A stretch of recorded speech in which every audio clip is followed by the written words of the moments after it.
Hello everyone on the internet and thanks for tuning in. This is RyuKiva from RyuKiva Toku with a new series of Toku unboxing going from Den-O to Shin for the time being. I'm going to start off today with Master Rider Den-O, Sword Form and Gun Form Shinkoccou Seihou. So I am really looking excited for this because I've been waiting for this to arrive. I'm probably the last person in the world to have this arrive on their doorstep. But still, I've finally got it, and hopefully in the next couple of weeks I will be fully going on with my unboxing series. I bought this new because it's not going to be available used for a while at least. I bought it for maybe around the 8,000 yen mark, give or take, which is actually pretty good, but then I have seen it better new, like around 6,000 yen mark maybe, depending on how people are lucky in pre-ordering such an in-demand new item. So having a look at the box, I actually like the fact that it's probably about the same thickness sidewise, but because it's a bigger box from the front, it kind of gives it that much sleeker feel. I don't know why, but it just does, like compared to the standard Seihou, which is about that big. So we've got like the grainy figures of like the two versions, and again this is going to be a slightly longer video because I'll be covering both. We've got the traditional Bandai Tamashii Nation logo, designed by Tamashii Nations in Japan, Bandai Spirits made in China. We don't have a year on the box, on the front at least. So we've got S.H.Figuarts on the top and bottom, Master Rider Den-O, Sword Form, Gun Form on the back, on the sides rather. On the back we have the Toei seal of approval, ages 15 and up, so do behave yourselves. A few contact details, a few blurbs, and we've got the typical sword form and gun form poses. And now the real moment of truth, which I'm really excited about, is the unboxing itself. I am really excited for this, so I know I've waited such a long time for this figure. A moment of truth. We'll see if it will drop out. Right, I have no idea what to expect inside that's originally different. Again, got the Shinkoccou Seihou logo there, produced by Tamashii Nation. Not too sure what that's saying, so let's have a look at the inlay. So, wow, 2, 4, 6, 8, 10, 12, 14, 16 hands for this particular figure covering two forms. We have the blade that apparently goes attached to the side. I'm not entirely sure what that is. It says it's got a card that you can hold, which you choose and attach in English there. It says about putting the sword in the hand. Gives some detail about the two helmets. I believe that's about how to... I'm going to have to read this while I'm playing. So we've got like the two heads, we've got like, I guess the additional colours, and the chest plates, and the gun going into hand G, and hands I are for the cards. So this is going to be very interesting. I am not going to lie, compared to the 20 Kamen Rider Kicks figure that I had previously, this guy looks a little bit more chunky, and that's not a bad thing.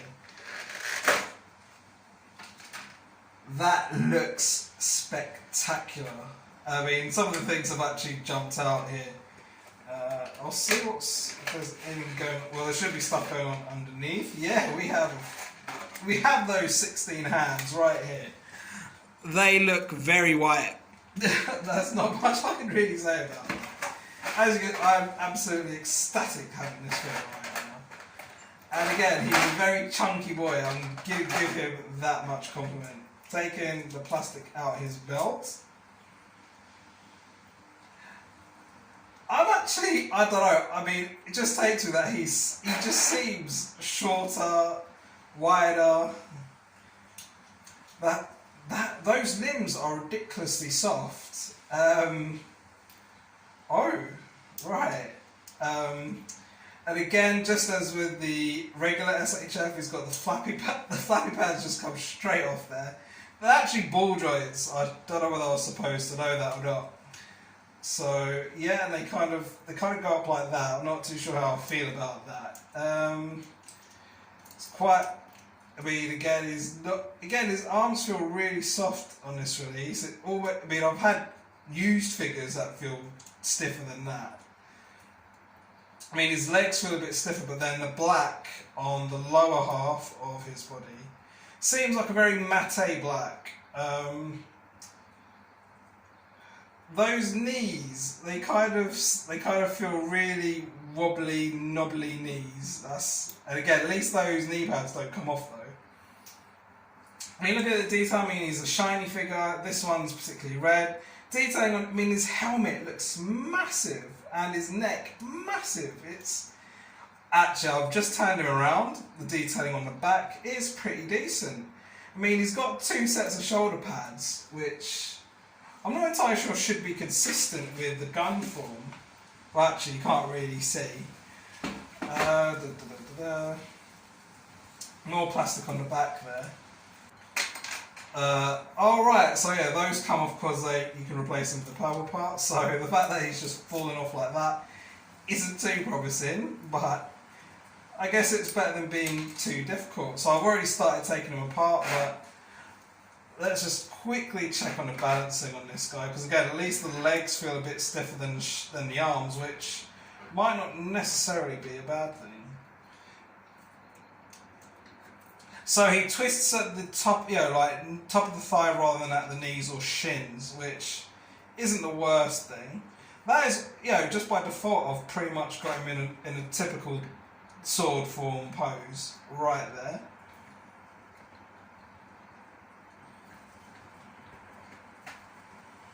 So the balancing on his own for sword form, I would say it's not so much about the balancing, but the legs kind of feel like springy and like they're giving me a bit of resistance there.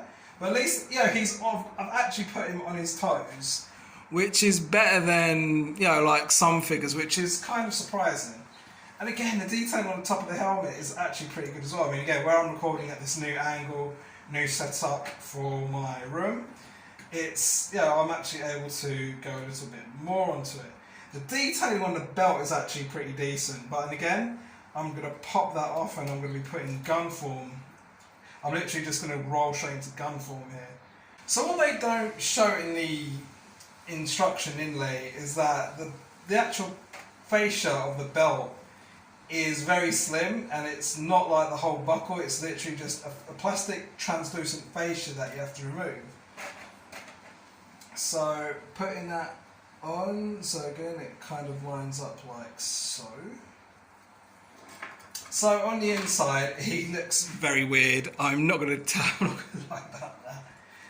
So, but then the thing is, he's got like 2 necks, which is a bit pointless. They might as well just add 1 neck, but it removes completely just like that. A bit disconcerting, but at least makes it easier to switch parts. Now the gun form helmet is obviously going to look better because it looks better in the series anyway, but it does look spectacular. That translucent purple is really shiny. And you've got a couple of extra, you've got lesser detail but more sleeker detail on the side of the helmet, because where you've got the kind of the hieroglyphic kind of thing going on there, you've just got like a slick white band there. And again, he's got like some whiskery type parts. So attaching, again, he was extravagant for a reason. And again, he's got those flappy ball joint shoulder pads which match there, so I don't know why they got more than 1 of that. But just trying to pop the purple chest plate on. I kind of like these clip-on leg details because, like people either show interest in such detailing or they don't care at all. So I will quickly pop off these 2 closed fists, which isn't too bad. So I'll just quickly check if the balancing's affected in any way. And again, this guy has got more comedic. Actually, I don't know. Again, I'm still a bit disconcerted about those knees because it's quite wobbly like that. Right. So, and again, you're supposed to be able to clip stuff onto the belt. So looking at what we've got weapon-wise, Again, it's got a few handles which are definitely interchangeable. You can kind of see that from the off. I mean, I'm looking, it kind of shows that it's supposed to be able to disconnect. I don't know, it's a bit of a tough one, but I'm not going to. The gun looks ridiculously long, but again, I didn't really, if I'm honest, when I watched the show, I didn't really pay attention to gun form too much. Even though, well, in terms of how he looked, because he just looked spectacular in purple, and I like purple, I liked the character where he was breakdancing and that. But, you know, the weapons do have decent detail. I would have thought this would have been a translucent red, but it's not, it's a painted solid red. And the cards, I mean, the two cards we've got here, I mean, they've got like, they've kind of gone really well on the detail on what this card here. I mean, this card's blank and this card has one of the logos on it. And that's quite thick. Yeah, the cards are quite thick, but they don't open. Oh, actually, wait, whoa, I don't know, it's a bit weird because they kind of seem to have like a split there, but I don't think it's supposed to be open, so I'm not going to try. I'll pick that up. So there it is. Again, doesn't open, but I think it doesn't even indicate that you can slot stuff into it.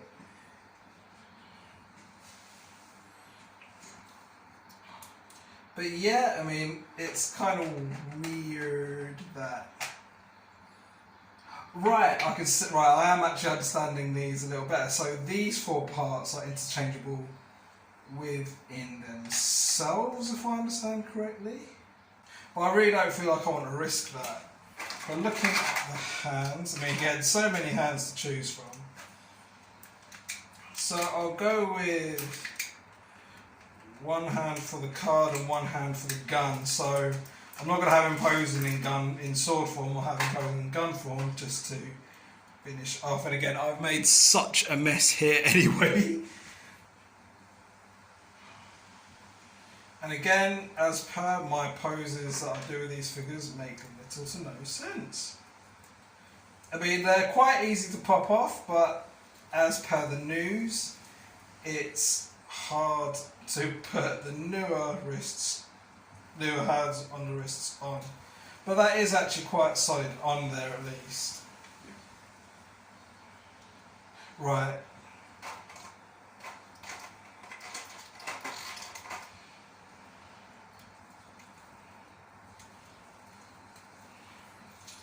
So those hands aren't the easiest on, but I have had worse, and again they are rubbery soft. So again, at least you've got a genuine chance. So working out, so again I'll try to do something with the toes. And again, alright, just for the sake of it, I'll quickly slot some stuff in his belt.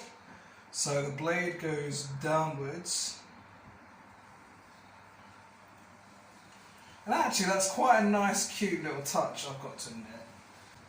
I don't really remember too much detail, but I think that's supposed to be like a sort of junior axe form or something. It's quite sharp, this axe, actually. Alright. Yeah. Again, those thigh caps really are a little bit loose on this particular one. I think it's that same leg as well. So, come on, let's finish this off, shall we? But overall, I mean, even though those arms feel ridiculously soft, then it's a bit of a kerfuffle. What does it mean in British terms? Right, so I'm going to do a very bizarre pose.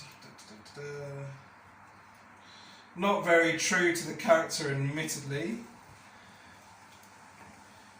But he's going to say, freeze, in the name of the law, even though he wasn't a law cop, he wasn't drive exactly, was he?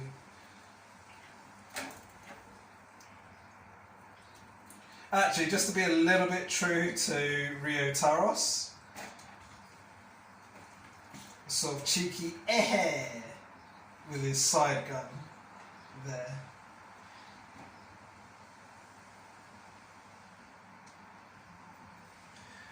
And so there we have it. Thanks for watching, I hope you enjoyed. Please follow, like and subscribe to this channel, support me on Patreon as well as on Facebook, Twitter and Instagram at RyuKiva Toku. My blog and fan sub page is at ryukivatoku.wordpress.com, links are in the description. S.H.Figuarts are not for children, suitable for ages 14+. See you next time!